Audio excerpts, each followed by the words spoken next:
Hi there, my name is Dave. I'm the CEO and founder of CodeScreen.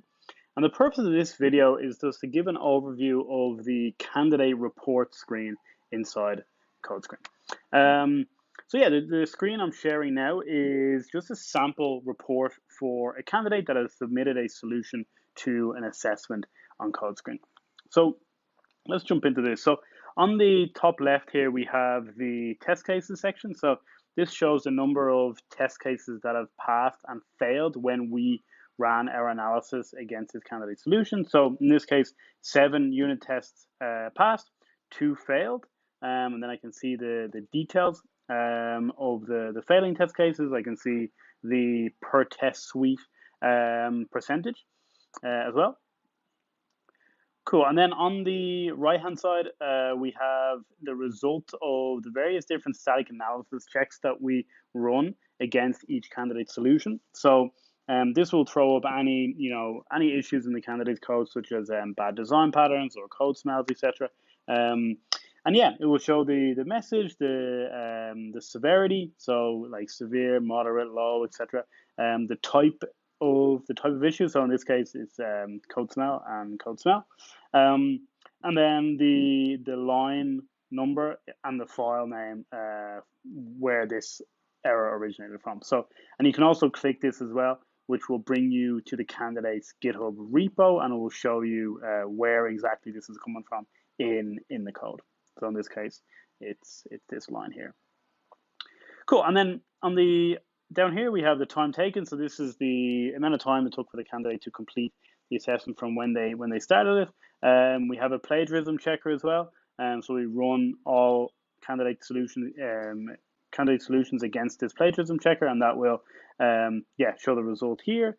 We have a link then to the candidate's repo on GitHub, so that will just bring you directly into the candidate's GitHub repo, where you can view the candidate solution. You can see all the commits, and you can this is a standard GitHub, so it's just makes it really easy for you to review each candidate's code.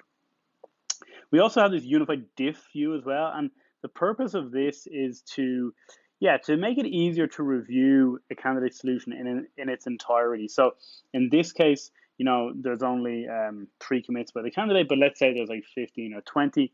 It might be a bit time consuming to look at all of them. So you can just click on this unified diff, and this will bring you over to GitHub and just give you a overview of all the files that have changed throughout all the commits from the initial commit to the last commit from that candidate. So it just makes it easier to review a candidate's solution in its entirety rather than on a per commit basis.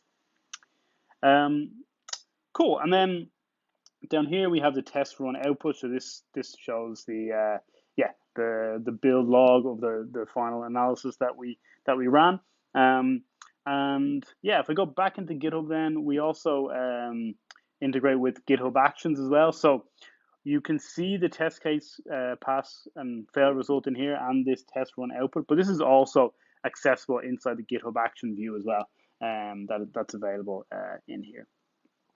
And the GitHub action will be triggered on each candidate submit. So each candidate commit. So every time a candidate pushes a commit, we will run a GitHub action, which will build the candidate solution, run all the unit tests, etc. Cool. And then we have finally 2 workflows here around requesting changes and giving feedback. So requesting changes is to handle the scenario where a candidate solution has got it's almost good enough for you to move the candidate on to the next stage, but you've spotted a couple of things that you'd like the candidate to fix.